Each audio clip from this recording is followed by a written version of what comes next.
Hi there. Let's take a look at copper chart.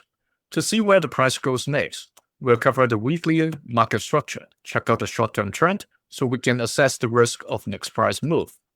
From a big picture perspective, copper is currently in the markup stage of the market cycle. The price is currently around the top of the rising channel, as we can see over here that I'm drawing. Remember, this is education content only, not financial advice. The most important weekly support level, I wouldn't push up to 6.5, although people would like to go that way. But if you have been following me, you know I need to see at least 4 weekly candles overlapping around that range in order to consider it qualified for a key level. So the key level remains around 5.95 or $6 if you want to be simpler. Okay, that's the purple key level here. Major resistance, it is actually setting it by itself around 6.5. Okay, there's one thing I want to show you before we move to the daily chart to look at what's happening in detail. Even though copper is going through a different rate of ascent, a crazy uptrend that deviates from its long-term uptrend. Okay, the white box or the white channel is the long-term uptrend.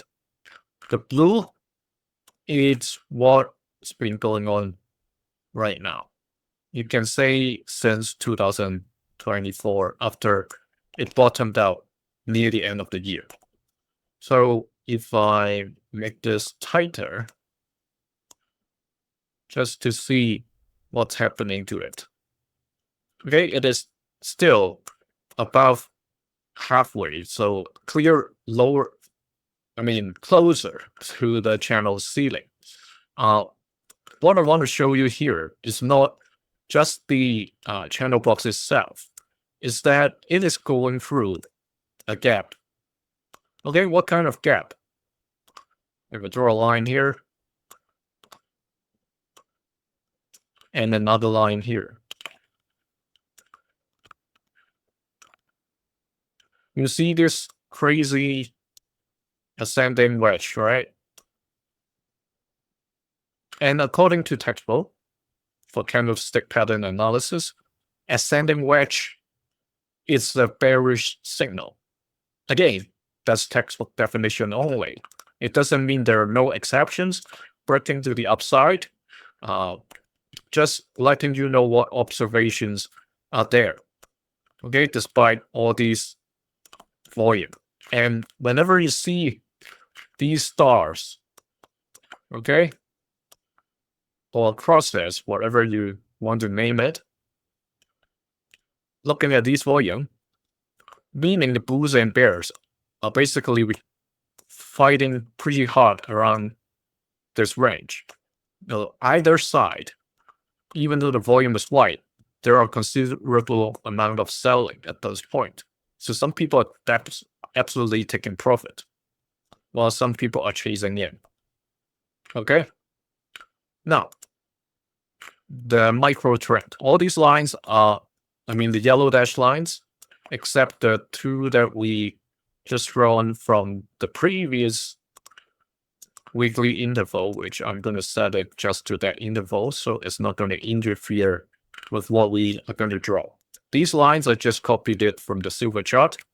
So what I want to show you is, by looking at this uptrend that it is going through,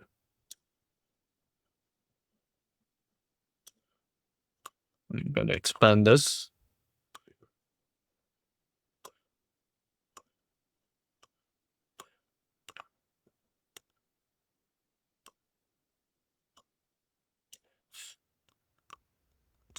Okay, so that's where it is. That's how wide the channel is from support to resistance. Okay, and there's a center line for the channel. So the price bounces within the channel, just like what we do or what we see in an air hockey game. All right. So that's where it is now. It is trying to stay above the center line of the channel. Okay. In May, mid-May to mid-June, roughly, that was the case as well, bouncing along the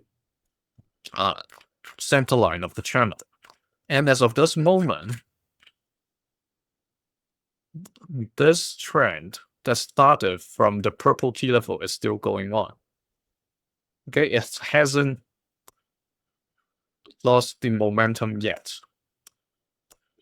If we look at these higher and higher close of the candles. Okay, assuming that's the case, if it continues, then there is nothing in the short-term stopping it for now because there's no clear resistance. The only resistance that's invisible is the sentiment of people. Whether there are going to be news that shock them. Okay? If there are like the FOMC meeting minutes or some other geopolitical risk events that's going to impact what news are being broadcasted and further impact the sentiment of people, then that's the time this is going to turn the tide. And from here, we can see by lining up those two waves, okay, lower high, lower high. This is pointing to a date, 28th, or actually near the end of August. I'm just zooming out or zooming in here, 31st of August, right at the end of the month. The current resistance line over here, short-term resistance line over here, is crossing the channel center line that we talked about. So what's happening when we have this kind of cross? We call that a 2C decision point. The first C means continuation with the current downtrend, or whatever that short-term trend is, sideways, uptrend, downtrend, doesn't matter. In this case, it's downtrend.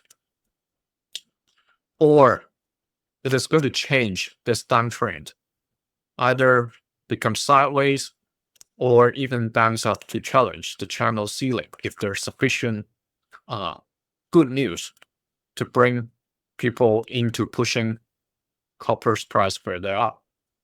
Now, at this level, I just want to also draw one more line here, because that's the previous high. Okay? This is around 6.63.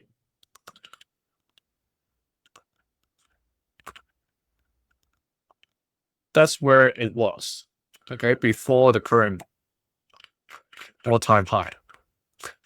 Now, here, you can also say, besides this lower highs, it is trying to climb as well, right?